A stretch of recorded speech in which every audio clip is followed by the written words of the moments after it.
Hey, good afternoon. This is Coach Bill with Weight Loss Made Easy Solution. Hope everybody's having a great Friday so far. Welcome to the Friday training call.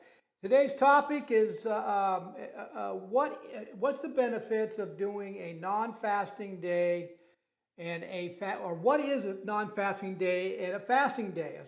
Some of you have heard of probably other health gurus or other people that are involved in intermittent fasting, um, the different protocols out there, and they're calling them a non-fasting or a fasting day. Now, some of you that, those of you that are following me, you've heard me talk about um, our fasting protocol and our non-fasting day. So what I need to do here is I need to explain, because I've had some people call me and say, well, I'm a little confused, Bill, because I hear you talk about what you guys are doing, about you're doing a non-fasting day and then you're alternating it with a fasting day. And from your talks, it seems like you're fasting every day because, one of the big questions I get all the time is, should I fast every single day? And so my answer to that is it depends. It depends on what you're looking to do. If you're first starting out and you're looking to lose that belly fat or body fat or that last 10 pounds, then you need to do some type of a everyday fasting protocol. Not now. There's the confusion there. When when we're talking about fasting, we need to explain ourselves a little better. So, there's your intermittent fasting, which is let me give you an example. 16-hour fast. You don't eat for 16 hours, or 18 hours, or 20 hours. Okay, and then you have your long-term fasting or long fasting, which is 24 hours, 36 hours, 48 hours. Now, Emily and I sometimes will do a 72 hours once a quarter or once every 3 or 4 months just to cleanse our bodies out, but we don't do it often. And I really don't recommend anything past 72 hours unless there's a medical issue and you're so grossly obese. You can sustain a longer fasting because of the amount of body fat that person has. But what we're looking as far as explaining what non-fasting or a fasting day means to us is that most of you, when you come on to our Weight Loss Made Easy Solution weight loss program, are looking to do what? Well, you're looking to lose that excess body fat or that belly fat. And so you have a purpose and you have a reason. And so for the first 12 weeks, it's very important that you have a structure to where you're going to be doing some type of fasting every day. Like I said, I'm not talking about long-term fasting a lot of those. I'm talking about mixing it up, 16, 18, 20, 24. Well, when I'm talking about a non-fasting day or a fasting day, or let's just go with a fasting day, when Emily and I are talking about a fasting day, we are doing a 24-hour fast. So, for example, every Tuesday and Thursday, we do a 24-hour fast, which means that on Monday, my last meal is going to be around 6 or 7. And my meal the next day won't be until 6 or 7 the next night. So we've done a 24-hour fast. Well, then on Monday, Wednesdays, and Fridays, we do what we call a non-fasting day. Now, this is where the confusion comes in. Some of you heard that from other gurus, or maybe you Googled it, that a non-fasting day means you eat whatever you want, you eat throughout the whole day, which is exactly what a non-fasting day is, but not for us. So what we consider a non-fasting day is a higher calorie day, because a lot of research is out there right now showing that alternate day fasting is one of the most common protocols, which it is, and that's what we're doing. We're on a alternate day fasting, and the reason for that is because we're looking to add lean muscle, and we train very hard. Now, we have maintained our goal body weight for a few years now. And what makes the non-fasting and fasting days, alternating days, so beneficial is it's flexible. Okay, so it's very easy to follow, very simple to do it.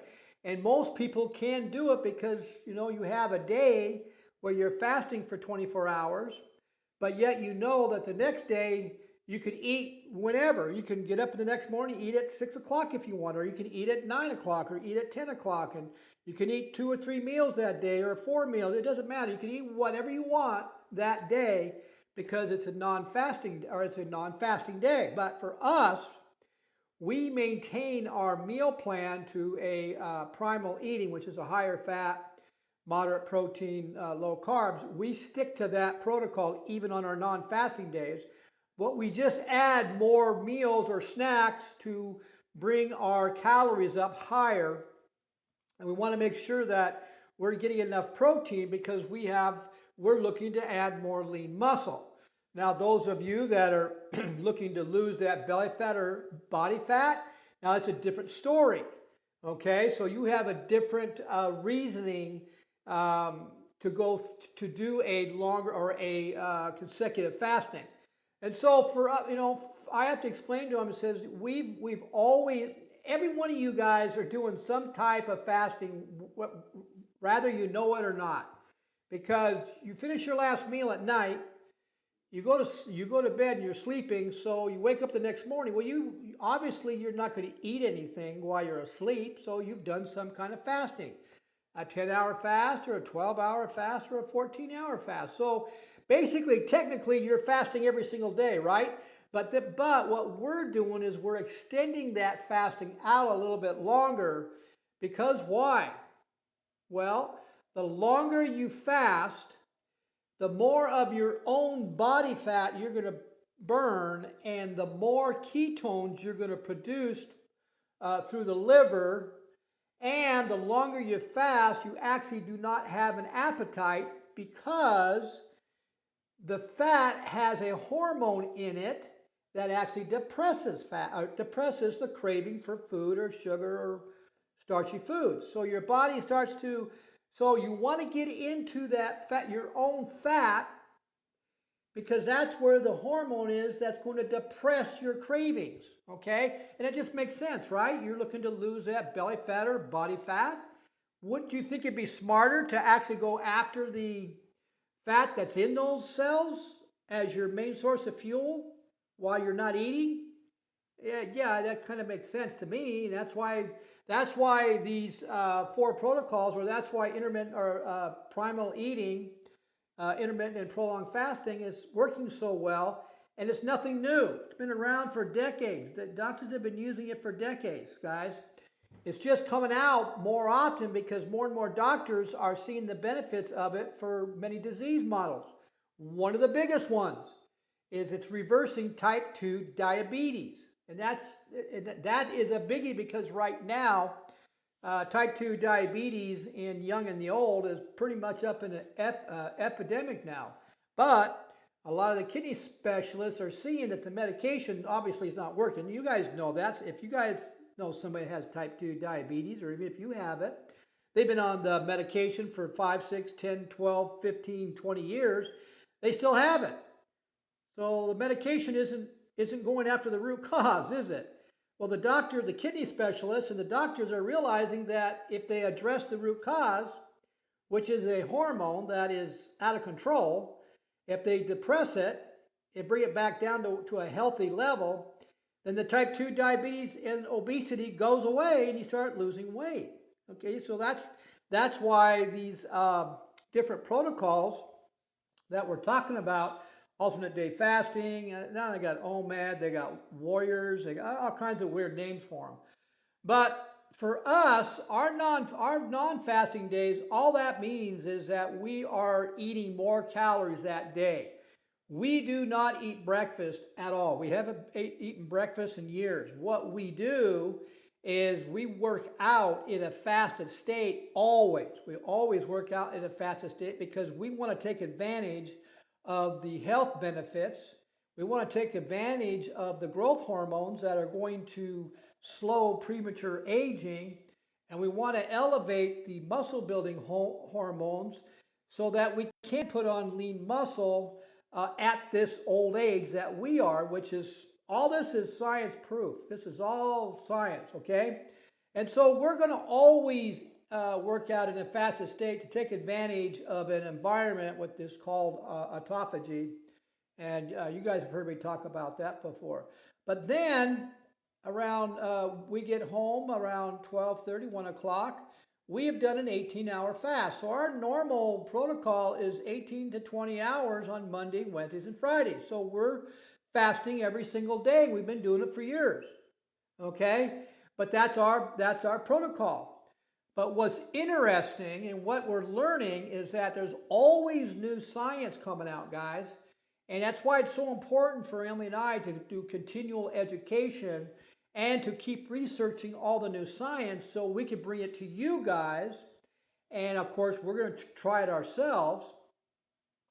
But there's some great science coming out. I'm actually going to do a training call on 3 of them.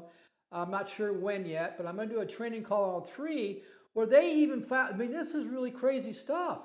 I mean, I knew we came upon something that works and that if people follow it to, the way it's designed, it's a no-brainer. They're going to lose the weight because, I mean, think about it. You don't eat, you lose weight, right? But you do it in a controlled atmosphere so that you don't go into a starvation mode or you don't have those cravings and you activate the hormones that are going to actually depress your cravings. And that's why Emily and I could do these 24, 36, and 40-hour fasts with no issues because our bodies are so fat adapted. That's your ultimate goal. Okay, guys, so that's the difference between a non-fasting day and a fasting day. On our non-fasting day, we're still fasting, but we're just raising our calories up probably double during that time, well, triple maybe. Well, so we're jacking up our calories. Obviously, we're eating more protein and more veggies, carbohydrates in our veggies. Then on our fasting days, we're going a straight 24-hour fast. All we're doing is we're drinking our hydrogen-rich water. We're putting our pink Himalayan sea salt to help depress the hormone that causes cravings. Plus, we need to replace it's very, very important to know that you got to replace the electrolytes during a fasting day. Because what happens is as you're fasting, you are losing a whole lot of water through your kidneys. And as you're losing the water, you're also losing your electrolytes. And so on your fasting day, especially if you're doing a 24, 36, 48, or 72-hour fast, got to keep on those electrolytes. And the best source of electrolytes, obviously, is going to be in the hydrogen-rich water, which has great source of minerals, but also the pink Himalayan sea salt that's got all the alkaline minerals and the trace minerals. And we'll do 3 or 4 or 5 times a day, a quarter teaspoon of that with our water. And that's going to also help to depress your appetite if you get a hunger wave. One of the biggest tricks that we use, that we teach our clients, is that if they're just starting out the first 4 to 6 to 8 weeks, and we're going through a longer fasting, say a 16, 18, or 20-hour fast. Well, before that meal, if you do get a little hunger wave, the fastest way to depress it is by doing a big glass of water, like we do 20 ounces, and we'll chase it with a quarter teaspoon of sea salt. Within a minute, that hunger wave is gone because most likely I didn't drink enough water with some sea salt, and my electrolytes were probably low. Okay, guys. So that's my explanation. Now, I forgot to say one thing before I sign off. The new research that I found, I did a video, I think it was yesterday. I was all excited about this new research that I found, and I just completed it just a little while ago. And so it's really encouraging because, like I said, this alternate day fasting that Emily and I are doing is very flexible. There's no time. I mean, like today is a non-fasting day, so I don't know. I'll eat whatever I feel like eating. Like today, I had sourdough toast with eggs, bacon, and a little bit of cheese, and an avocado. And yeah, sourdough is a starch, right? But it's a low glycemic, and it won't spike my insulin as high as a baked potato or regular bread. The sourdough bread that we had today was made by my daughter, and it was fermented twice, so it's going to be it's going to keep my blood sugars pretty level. But this is a fasting day, so I can have that, and I have if I do a starchy carb or a yam or a sweet potato or whatever, it's always going to be in the early part of the day. I don't do it at night. I keep at night my strict primal meal, high good fat meal. But guys, but the new science I came upon, I'm reading it and I broke it all down. They found out that when you're doing an alternate day fasting, why it's so successful for people and why people are able to stay on it for so long, because it's flexible. It's very simple, because you know that the next day you're going to be able to eat whatever time you want to eat. You're going to be able to eat whatever you want. Of course, we stay clean even on our non-fasting day, but people don't have to, and they're finding they're losing the belly or body fat, and they're actually losing their percentage of body fat by doing that. And so I'm thinking very, very seriously about taking maybe 5 or 6 people in a group, and I'm thinking about doing a case study on 5 or 6 people. It'll be an 8-week case study where on the first 4 weeks we're going to do alternate day fasting, and on your non-fasting days, I want you to eat whatever you want. I don't care what it is. It could be cake, candy. I don't care. It could be hamburgers. It could be mashed potatoes and gravy, hash browns. I really don't care what it is that day. And you can eat as often as you want, or you can snack as often as you want. I don't care. But then the next day, we are going to do a fasting day. And it'll start off simple, 16, 18, or 20, but we're going to work up to a 24. And I want to do that for 4 weeks. And then I want to switch over to the next 4 weeks. I want to switch over to doing a strict primal eating, which means we're going to do only good dietary fat, 20% moderate protein, and 5% carbs, which comes from all your veggies, for 4 weeks. And I want to see the difference. I want to look at what happens with your ketones. I want to see how, if it really matters, if food really matters to keep your ketone levels up. I want to see what happens. Now, I have a good idea what's going to happen because science is telling me, but you know what? I want proof. I want to see it myself.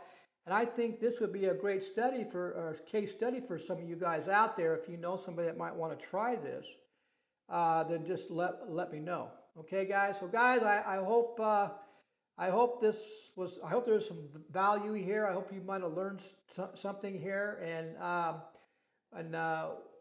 I think the next training will be next Friday. I might just do the alternate day fasting benefits shown by these new science research. I'm not sure yet. But if there's a topic out there that you guys want me to talk about, then put it in the comment section or PM me and let me, hey, Bill, can you talk about cholesterol? Why did my doctor tell me to get off the ketogenic diet or the primal eating diet because my cholesterol is high? Well, that's a myth. I mean, it's going to naturally be high anyway because you're on a high-fat diet, but there's 2 types of cholesterols. The type that's high is the one you want. You got to have it. So anyway, you guys have a great day, and I'll see you guys the next time around. Have a great Friday. Bye.